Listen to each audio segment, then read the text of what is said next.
Food and Beverage Magazine Live, bringing food and beverage to life with your hosts, James Beard Award winner Jennifer English and Food and Beverage Magazine publisher Michael Politz. Featuring leaders in the hospitality, branded food and beverage, and CPG industries, many of whom are Jennifer and Michael's friends in the business, for an informal and informative conversation where friends in the business share the latest intel, ideas, and best practices. Live, juicy inside scoop from the tastemakers, newsmakers, bread bakers, drink shakers, spoon lickers, clam diggers, farms, foodies, and friends of the food and beverage magazine world. Here are your hosts, Jennifer English and Michael Politz.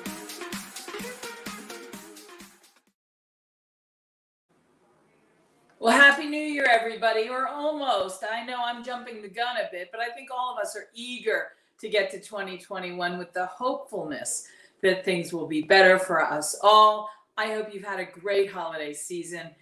Michael's taking some well-deserved time off to be with his family, and we're wrapping up this year with a show.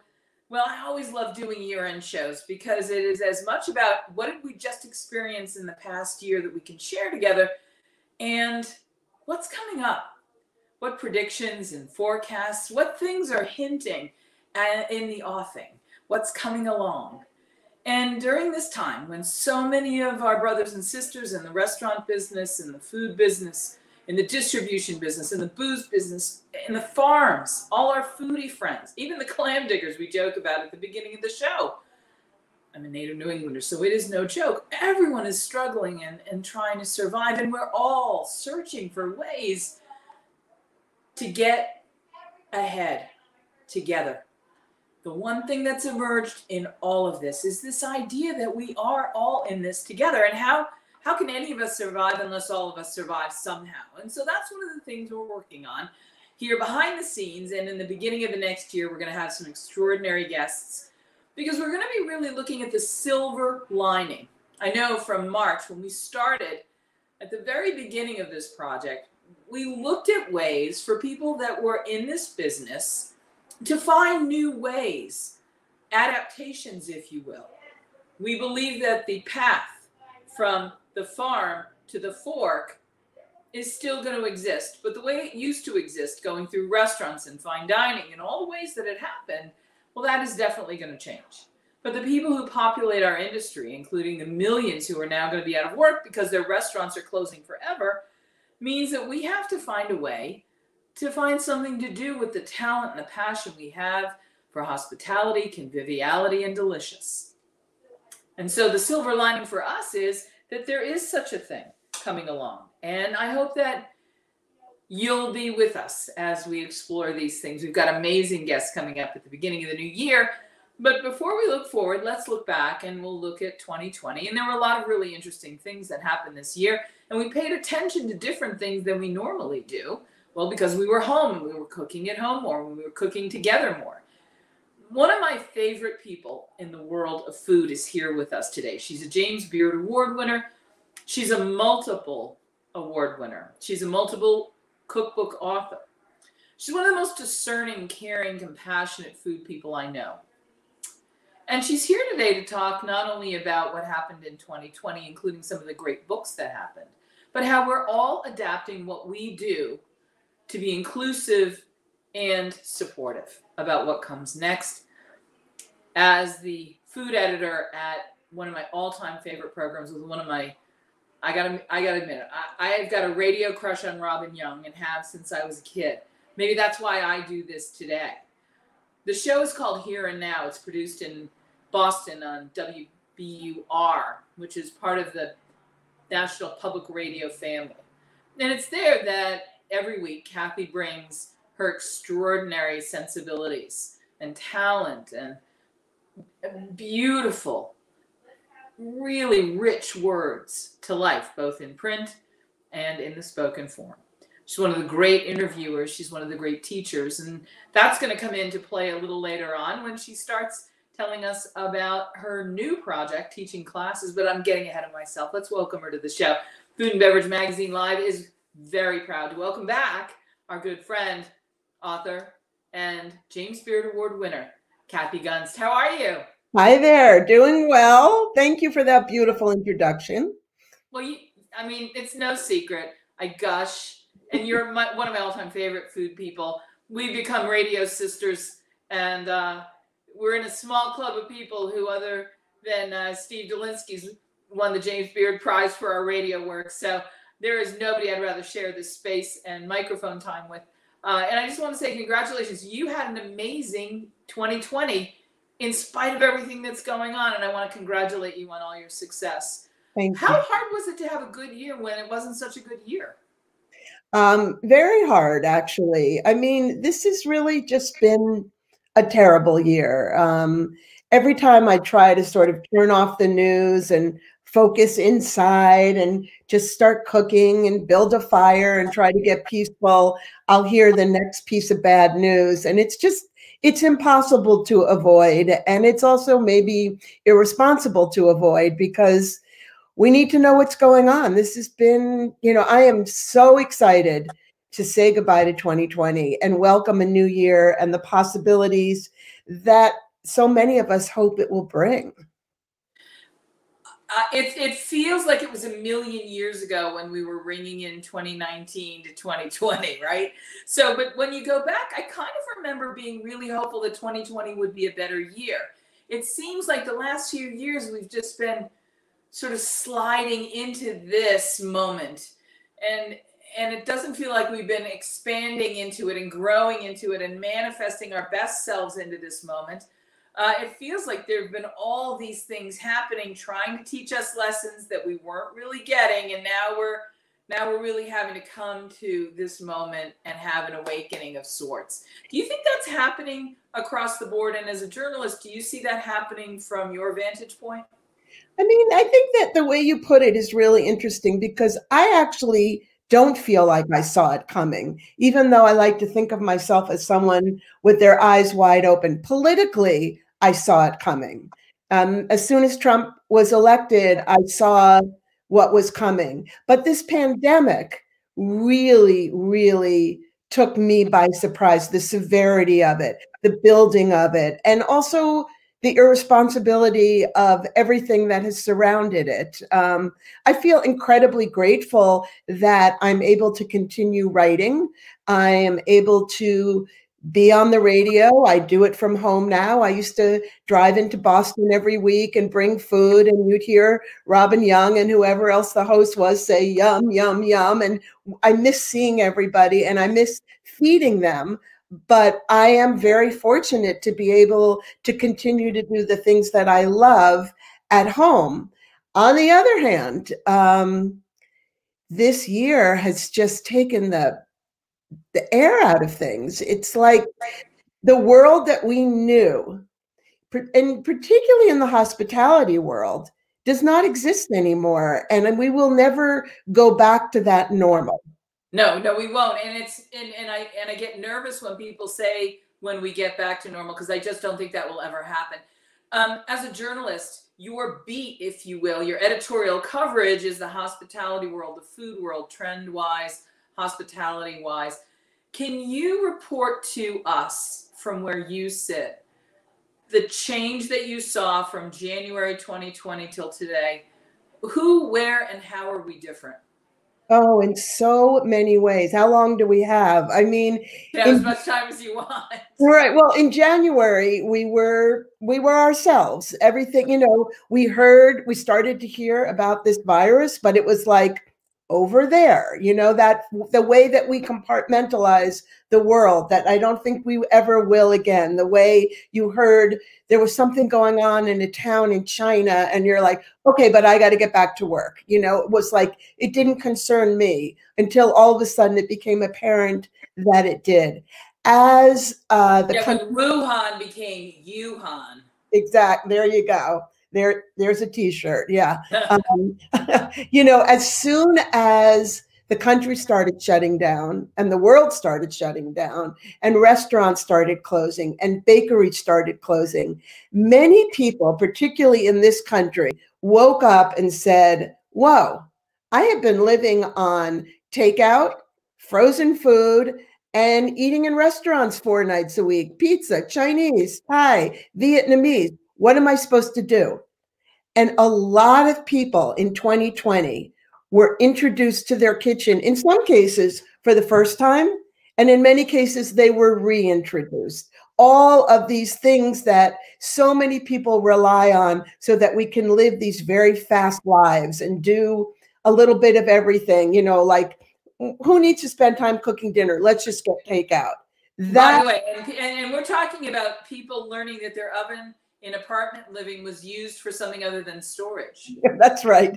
It sounds like a joke in a sitcom, but it really, a lot of people, frankly, if you live in a great city like New York City, where the best food in the world is a phone call away. That's right. Right. Why not keep your sweater in the oven, right? I mean, so for a lot of sweaters in with your cat food. For a lot of people, it was really a reckoning. And it was, what do you mean I can't get my bagels fresh every morning? What do you mean I can't get my bread and cookies at my favorite bakery? And suddenly people started looking in their homes and in their kitchens and saying, I'm going to have to do something. And that something was to learn how to cook, or to learn how to cook more than 3 things, or to maybe master some Chinese dishes that you were used to getting. Or, people are still getting takeout, thank God. But as more and more shuts down, our experience of cooking and eating has changed vastly. Kathy, I want to ask you about mindset and perspective. Do you recall ever covering us as a culinary culture and a culinary community with a mindset of awareness that with every meal we ate, that we took out, that we were supporting local economies, the way we now have that mindset, deliberately and intentionally trying to support sustaining existing businesses in this moment in time? Do you recall us ever being woke to that before? I mean, I always would get takeout from places that I loved and I wanted to support the chef, or I knew the chef. So there was always that sense of, what's the word? Not camaraderie, but it's completely changed now. It's the difference between, giving somebody some chicken noodle soup when they have a cold, and then really being there for somebody as a lifeline when they're on their deathbed. I mean, this is now, I have just watched so many dear friends struggle with their restaurants, with their livelihood. They've spent 10, 20, 30 years in the restaurant industry, and they're like, what am I supposed to do? This is who I am. And so I think so many people are having to think outside the box. And one of the things I think we'll see in the coming years is a redefinition of what restaurants are and how we use them. And I've heard people say that they think that so-called low-end restaurants, places where you can go get a great meal, an incredible taco, an incredible bowl of Vietnamese soup, those places will be reborn or stay alive. And then the high-end places, the places— Fine dining. Yeah, fine dining, the place you go on your birthday, the place you go to celebrate, those will become reawakened. But there is some fear that everything in the middle will disappear. And I actually love all the experiences, but some of my favorite places would fall in that middle range where you can go get a burger or a beautiful piece of fish and spend 10, 15 bucks and have a glass of wine. These places are not going to make it. And that is really sad.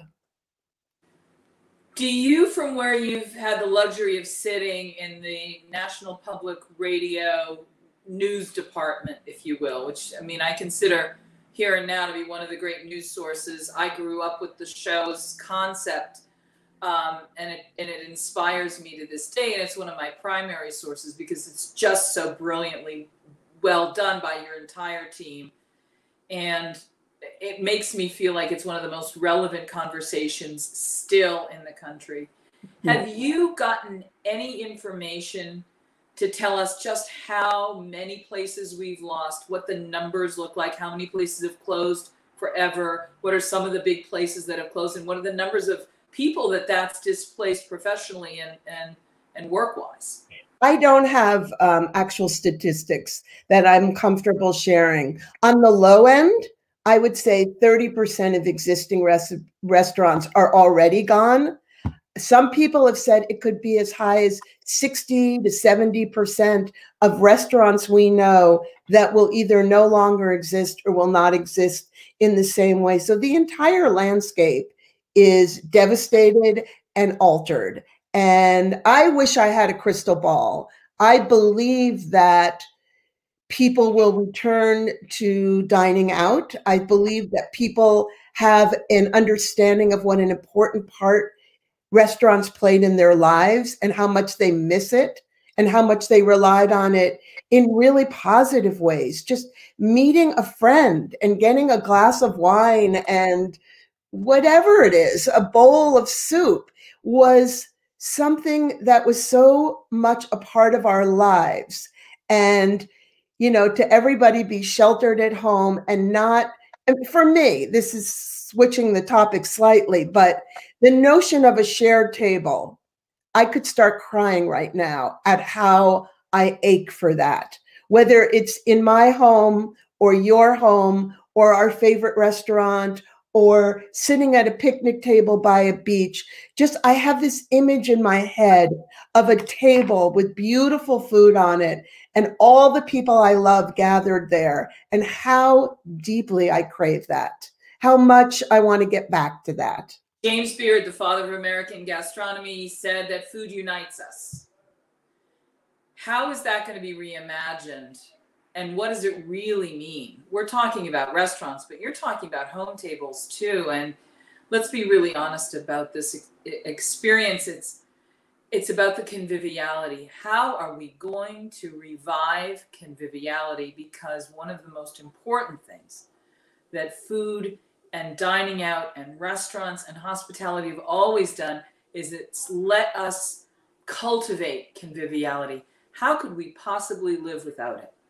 I don't think we do live without it. And I don't think we even are living without it right now. I think I've seen such creativity in creating connection. I'll tell you about my own experience over the past, what is it now, 11 months now. I haven't seen my kids in 11 months. I haven't seen so many neighbors and friends. I've really been hunkered down and playing it super, super safe. But I have had Zoom drinks with friends. I have met friends for a cocktail on Zoom. During Passover, I met my children online and we all lit candles together and shared matzo ball soup using my recipe, but everybody was in their own home. And when I get off these Zoom calls, I cry because I'm so heartbroken, but it's also something very beautiful, the way that we can reach out across a computer screen and feel. We did it at Thanksgiving. We did it at Christmas. We will have a New Year's toast on January 1st because we have to create, as you called it, this conviviality, this sense of we can keep eating and drinking together. It's not safe to do it in the same house right now, but we're not going to stop this. I have been cooking since March I live in Maine, for families in Maine that are really suffering. Many of them are homeless. Some of them are women and children at battered women's shelter. I mean, stories that just wrench your heart. And I have been able to cook in my own home for sometimes up to 25 families and create these meals. And there's a grassroots network of us. Somebody drives it to the families. Everybody drops off their food here. I've got my husband in on this. He's helping organize it. And I'm cooking. I'm reaching out. I'm sharing. I'm helping. I have not met these people, but I've seen pictures of them with the food. And honest to God, it is so deeply satisfying. No, we're not at the same table. No, I'm not standing in a soup kitchen cooking and meeting them face to face and saying, what do you want next week? What can I do for you? How can we help you? But so there are these things that we're doing. I'm cooking and baking insane quantities of food. There are two of us here. And I have just been dropping food. Like I found 6 bananas in my freezer the other day. So I'm like, okay, I'm going to make ginger banana bread. And it was big. And I'm like, I don't want to eat all this. So a friend went to a grocery store for me. She got the bread. These are ways that we are creating hospitality and conviviality, adapting to our current situation. Listen, what a perfect point to jump off. You have written brilliantly for years, but 2 of your works are some of my all-time favorites. Soup Swap, which continues to be one of my most essential, beloved books ever, because I love the idea and I love everything that it means, and Rage Baking. Could you imagine when they came out what Soup Swap and Rage Baking would mean in the time of a pandemic like this? Could you have conceived of how they would be so important the way they are now? It's pretty wild. I mean, Rage Baking only came out this February. It literally came out about 2 weeks before the pandemic, and we were on book tour and rushed home, and the whole everything. You were with us, and we were talking about how the rage was a very different kind of rage. Exactly. I'll start with Soup Swap, which I wrote several years ago. The concept being that, so I live in Maine and winters are long, and a friend down the street had this brilliant idea that we would get together the first Sunday of every month at someone's home, and everybody would bring a pot of soup, and we would have a party, and we would all bring our mason jars and our leftover yogurt containers, and we'd all go home with 6 homemade soups to get us through the next week, or we'd pop them in the freezer and we would have meals ready to go. Then I got the idea to write the book. And now I'm hearing from people saying, I can't believe how Soup Swap adapts to the pandemic. I have 5 neighbors. We all made soup. We put it into jars. We meet on the steps of the church, or we meet in the back door of the elementary school, and we swap our soups outside. And the intent and the love is the same, but the process is pandemic safe.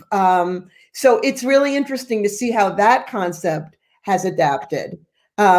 Rage Baking was written as a collective of women's voices. There are over 40 women that contributed to the book, and it's essays and interviews and brilliant recipes and beautiful photography. But who knew that a pandemic was coming a few weeks later, and the very first things to disappear from the supermarket shelves would be toilet paper, but then yeast and flour. Yeah, because, right, everybody, we needed bread. We needed comfort. We needed to be doing something. Suddenly, these busy lives we lead, where we're like ricocheting from one activity to another and we're never home. Who had time to bake bread in the old world? But suddenly we had these long days and we were on our computers and it was all blah, blah, blah, blah. And you just wanted to get your hands into some flour and turn your oven on and make something. And so baking. And now we had time for proofing. That's right. That's right. And we can get all our anger out by pounding down that bread dough. Very satisfying. But baking has taken off this year. I've heard stories. A lot of people write me, and I've just heard these amazing stories. I've never baked anything in my life, and I just made brioche. It's like, what? Sourdough seemed to have its all-star moment in the days of the pandemic. I know many of us can at least name one friend who began posting pictures of things like sourdough breads and bagels. For some reason, all of a sudden I could find bagels in friends' kitchens from friends' hands that I would never predicted had a bagel in them. You know what I mean? I know. I made English muffins. I mean, who makes English muffins, right? It's like Anastasia Miller and Jared Brown, but I think they're the only people I know that do. Boy, they're good. Boy, they're good. Hey, listen, you're so good to spend some time with us here on the eve of the new year. One of the things that has come about from the pandemic is you've identified, in some ways, a new connection. Not that you haven't always been one of our great culinary teachers, but you've got an exciting I don't even know whether to call it a program, but you're reaching out and letting people come in to learn from you. Will you talk a little bit about your cooking classes? Because I was really inspired when I read about them.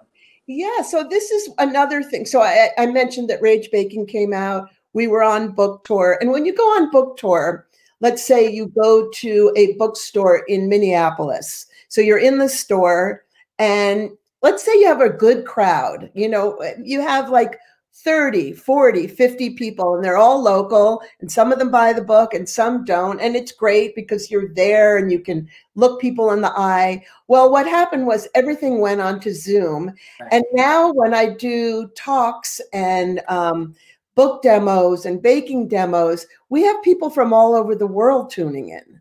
And it's fascinating.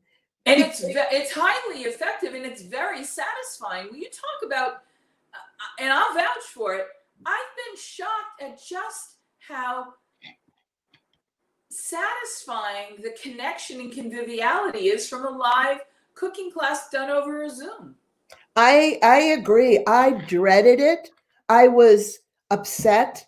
I was not excited to do it. And after the first one, I think we started by saying, can everybody say where they're from? And it was like Virginia, Texas, California, Belgium. Somebody was from Milan. It was like, wait, this is exciting. And, you have the chat at the bottom of the room. So you're interacting, and it's pretty great. So my co-author on Rage Baking, my dear friend, Catherine Alford, who was at the Food Network for many, many decades, we are teaching some cooking classes at a place called Castle Hill in Truro on Cape Cod. And it is really been fun. I mean, just by moving the screen this way and that way, I can talk to you and then show you my hands in dough, and I can chop. And we don't have any fancy camera work. But we're teaching a class on vegetarian dishes in January. There's a series of 3 of them, and you can come for one or all 3. And the first one's on vegetarian cooking on a Sunday early evening, kind of cozy. The second one is on baking. And the third one is on chocolate as we near Valentine's Day. Ooh la la. Yeah, so it's fun. So where can people get information? Are they filled up, or is there plenty of room still? There is room because Zoom does not fill up. I'm going to have to look up the website for you. I think I sent it, but yeah, I think we've got it scrolling on the screen, and we'll make sure that there it is. Everybody. Beautiful. Great. So listen, I've got to offer you something. So when everything blows up and you've got to find a new way to do your thing and adapt, one of the things that I've always been a big fan of, I'm from Boston, you're from New England. We're New Englanders. We love our beans. We love our Boston baked beans. But in general, beans have historically been a sort of humble food, for lack of a less glamorous term. But the reality is beans have been sold short. To me, a bean, if you sprout it and you water it and you plant it and you grow it, it is just filled with infinite potential.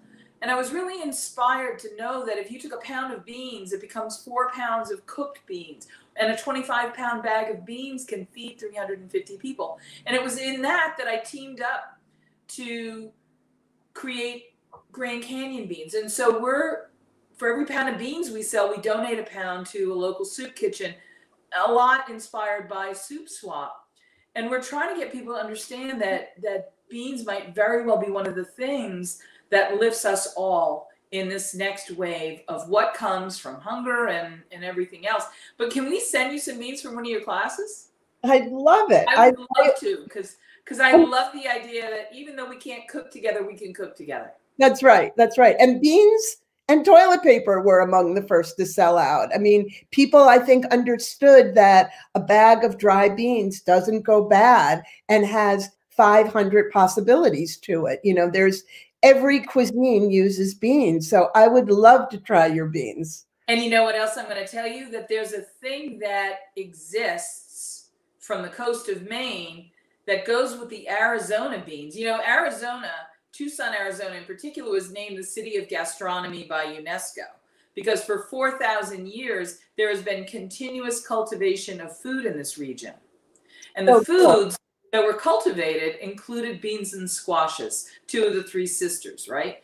And so it's this idea that these hardy little beans have sustained us for 4,000 years. They'll get us through this as well. All these beans come from Arizona and the Four Corner states. But people will say things like, oh, well, you know, I don't know that I can digest beans very easily. And there are things you can do. And did you know that if you took a piece of Maine coastal sea vegetable, a 1-inch by 4-inch piece, and you throw it in your beans when you're cooking it, it improves the digestibility of the beans? I just learned that within the last year. And I mean, yeah, seaweed or any kind of sea green. Yeah, there is something organically in it that enzymes. Yeah, it's so great. No, I mean, I certainly didn't grow up knowing that. Yeah, and so what it does is it reduces the toots, and some people are going to say, well, what fun is that? But I'm telling you, it's just such a great solution for a lot of people. So we're going to make sure we get some of those. Let's talk a little bit about the best thing you ate this year. Oh boy, that's always a hard question. I honestly can say, I mean, I'm someone that wakes up, first I think about coffee, and then I think about food for the day. And then at dinner tonight, we talk about dinner for tomorrow night. I mean, I am extremely obsessed. So, but I have cooked more this year than ever. What have been some of the best things? Well, can I ask you before you even start that, what kind of coffee do you drink? Well, it's kind of embarrassing because I got hooked on a small coffee place in Oakland, California called Cole's, C-O-L-E, and I mail order their coffee and I am hooked on it. I just love it. When it comes, the whole mailbox smells like it was roasted in the mailbox, like that fresh. I'm trying coffee is a fetish. It's much more than just a habit or even an addiction. The caffeine is the addiction, but it's the fetish around the addiction. Where you get it, how you brew it, how you enjoy it. Personally, I've been a fangirl of Raging Sage for decades. So nice. I mean, what it is it's ritualistic. I mean, it's every morning I am aware that I'm going through the same maneuvers that I went through the day before and the day before. And there's something very reassuring about that, about starting your day by steaming the milk and grinding the beans and turning everything on. And just, it's like slowly your brain is just, it's firing, it's waking up. And then we move on. I never can answer this question about the best. I've eaten a lot of remarkable Maine seafood this year. Beautiful, the simplest sometimes, fillet of sole that I just lightly coat in seasoned. There's nothing like New England fillet of sole. No, sorry, and just a simple meuniere in a very, very hot cast iron skillet, and then splashed with some capers and lemon slices at the end. I adore that. The other thing that's happened is that— By the way, I hate to interrupt you, but you know that's my birthday meal of choice every year. For real? I'm like 14 or 15. And I would take the MBTA from my childhood home in Newton, Massachusetts, into Boston to Newbury Street, where I would either go to Maison Robert or Du Barry. And I have to tell you, I love the restaurant Du Barry. And to me, I felt like a grown-up, a little sip of rosé wine, lunch outside, a little bit of fillet of sole. My birthday's in June. I have to tell you, to me, that is one of the all-time great meals. And if you said, when I'm dying, bring me some of this, I'll point at that. I love that we're soul sisters. Do you want to know what one of my favorite foods of the year was this year? Yes.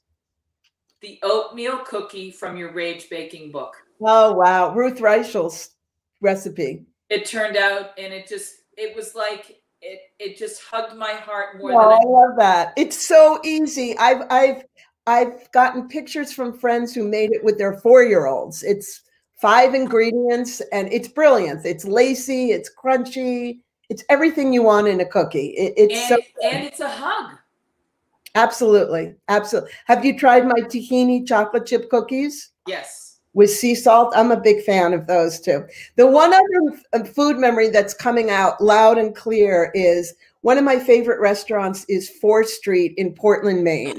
Yes, yes. And they once a year get a lamb that's raised on a Maine island. And this lamb is allowed to graze on seaweed and sea grasses. And they're raised right along the edge of the water. And you can never buy this lamb because it goes to all the restaurants and it's not available to consumers. But this year, my local meat market, which only sells local meat, had this Maine lamb, and I braised a shoulder of this lamb with garlic and white wine and a lot of coarse black pepper, let it cook long and slow, and it was like tasting the Maine coast in a piece of meat. It was so beautiful. And if it hadn't been for the pandemic, I would never have had access to it. I would still give it back and bring everything back to the way it was. Like, I don't need this lamb, but it was an extraordinary gift to be able to try it. And I've been following our good friend, Chef James Beard award-winning chef Melissa Kelly, because she kind of got stuck up in Maine at her Primo location called Primo. Yeah. And it was really interesting, fascinating, really, to me to see how she's one of my all-time. She's so great. She's an amazing woman. Yes. But she's such a loving practitioner in a professional way of being a restaurateur and a chef. And I really was sustained by everything she did with her culinary team through the season. That was amazing. Elizabeth Blau, I have to give some kudos to. If you've been following, she and her Honey Salt restaurant team in Las Vegas developed a program called Deliver with Dignity, and they delivered over 250,000 meals. Wow. Wow. Yeah, I mean, it's really taken creativity and truly thinking outside the box, because the box is not there anymore. And it was like make or break. You had to either figure out a way that you could reach people or help people and get your culinary expertise and your specialties to people, and not in the normal way. Now, listen, I don't know if you were able to do this or not, but one of my most delicious food memories of 2020 was the box of vegetables that I had sent to me from Chef's Garden in Ohio. They have a home delivery service now, and for like $89, you can get a big box of vegetables that historically would have gone to the finest Michelin 3-star restaurants in North America. Well, and Farmer Lee Jones and his family and his team allowed us to get these incredible boxes. They feed your family for a week, and they are some of the most beautiful vegetables and small moments of baby vegetables and big moments of voluptuous beets. And the corn was the best corn I had all season. Wow. And it's just not possible to explain what a miracle that box is. And if I had the ability to send it to everybody I loved, I would have literally written the checks and sent everybody I loved that box of vegetables. It was that phenomenal. I hear you. I hear one of the things that's happened. So I live in a fairly rural area. I can't walk to a store. I have to drive everywhere. A group of over 30 farmers in southern Maine and southern New Hampshire got together at the beginning of the pandemic, watched as the restaurants were shutting down, and they said, "We're screwed. What are we going to do?" And what they did was they got together and formed an alliance.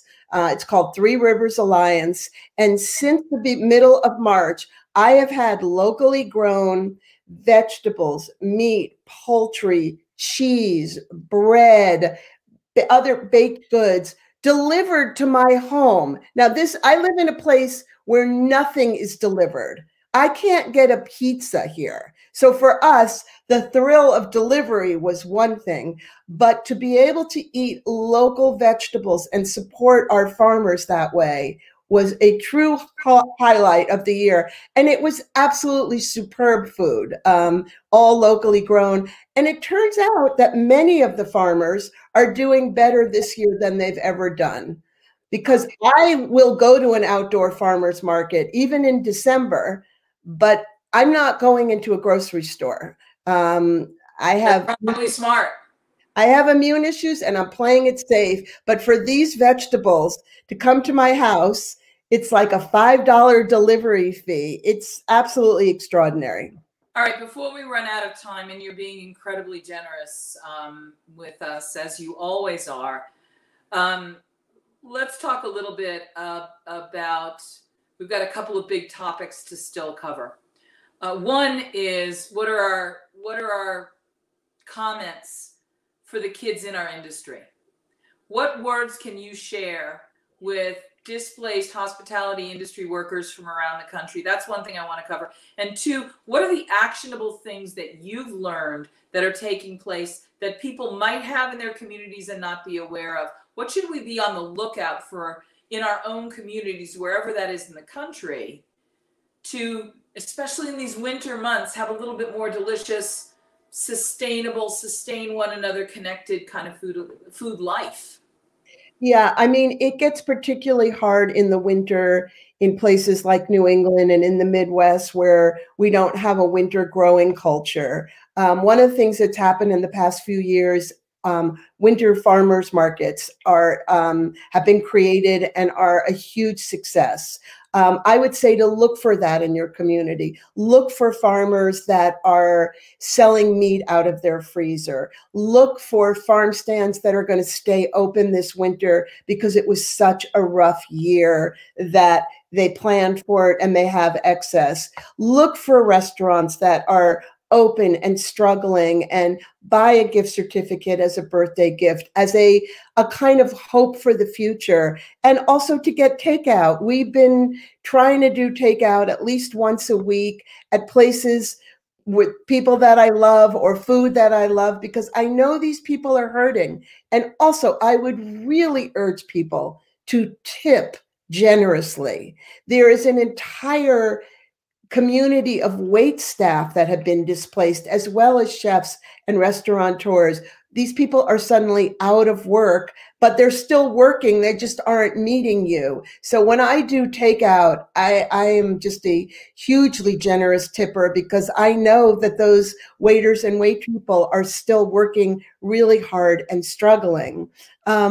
Trying to think of other things I've seen in the community. I guess the other thing I would hark back to what I mentioned earlier is, if you're in a position to give or to help someone, find out about something that's going on in your community, a soup kitchen or a shelter, or if you don't cook, write a check. Because the way that this country is falling apart and the lack of support for people, and people who are out of work, and people who have been kicked out of their homes, and women with young children who don't know where to go. This is not the country that I know. And I just want to be a part of helping in any way I can. So anyone that knows how to cook, even if it means bringing a batch of cookies to an elderly neighbor or somebody in your neighborhood or in the next town who you know is struggling.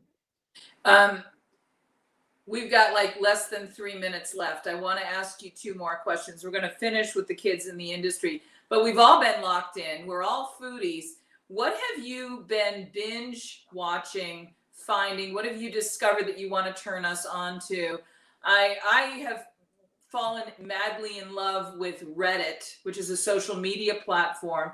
And there's a group there called Kitchen Confidential, and it's made up of all of our industry workers. And I think I told you in an email that one of the things I like about it is it reminds me, because I'm a mom, and when a mom is driving a car and the kids are in the back, you get to overhear things. And as like an old broad in the hospitality industry, going on Reddit and listening to the kids, it reminds me of being a mom at the steering wheel, listening to the kids in the back, talking about the realities of what's going on in the hospitality industry for those that are in their restaurants still and those that are out of work. It's really robust. I can turn people onto that. What do you want to turn people onto that you've discovered from being home on the computer all the time.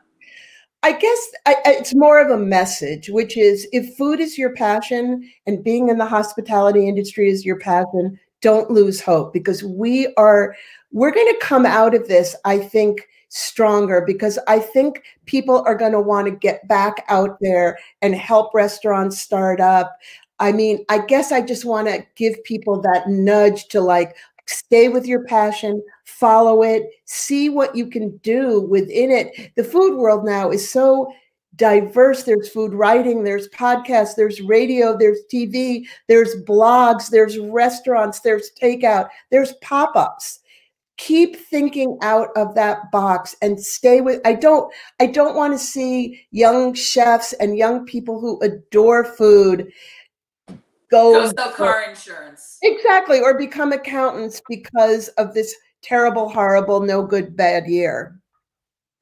The other thing I want to ask you about, what is your New Year's tradition? What are you going to have this year to maybe bring in a little bit more good luck in the new year? I know you just yesterday, or was it yesterday or even today, you had a feature about having really intimate New Year's foods. Will you share some of that with us? What should we be thinking in terms of New Year's and nibbles and sips? Well, I guess the number one thing, and I sound like an old lady, but stay safe. Don't have a party. Don't go to a party. Don't think, oh, the vaccine's coming, we can do this. Stay safe. Keep it tiny. Be with one person or be with your pod. This does not feel like the year to me to be wildly extravagant. It just doesn't jibe well with me right now. I mean, we'll open a bottle of something for sure, but like, I just can't come to terms with the idea of like caviar, or I don't know. It just feels more of an earthy year, and just, I feel very celebratory about saying goodbye to 2020 and the possibilities that are coming next year with new leadership, with the vaccine. There's a lot of bright lights twinkling in the distance there. We are going to have, I talked about this on Here and Now, a gorgeous chicory salad, some radicchio, frisee, endive, gorgeous speckled radicchio I got through this Farmers Alliance. I'm going to put some pomegranate seeds on it. A friend sent me a box of persimmons and Meyer lemons from California.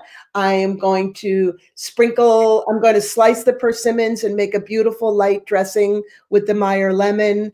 And then the other recipe I featured was shrimp scampi. My local fish store, not a New England fish, but my local fish store had fresh, not frozen shrimp from Florida in the shell, and tons of garlic, butter, white wine, little bit of lemon and red chili peppers into the hot oven under the broiler, some beautiful crusty bread or linguine. And then I featured a chocolate mousse that has 4 ingredients and takes 15 minutes to make. So simple, but special. I think that's the message. Soup Swap is the book. It is considered by me and many other people to be one of the best books of the last few years. I think it's essential. I give it as a gift. I think young people should have it. I think we should all have it.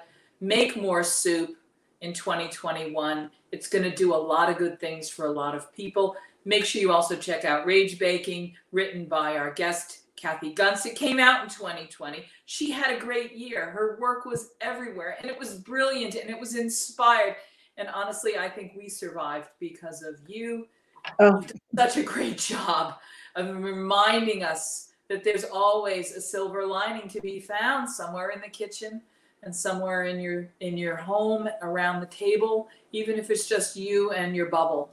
Well, I want to thank you for all your support over the years and the brilliant work you do. And I just wish you a happy, healthy, safe New Year. Kathy Gunst, Happy New Year. Happy New Year. Thanks for having me. So, whether you are thinking about becoming a restaurateur or you are already in the business, Michael Politz has written a must-read, The Food and Beverage Magazine's Guide to Restaurant Success. Pick up your copy today at Barnes & Noble, Amazon, Books A Million, or wherever fine books are sold.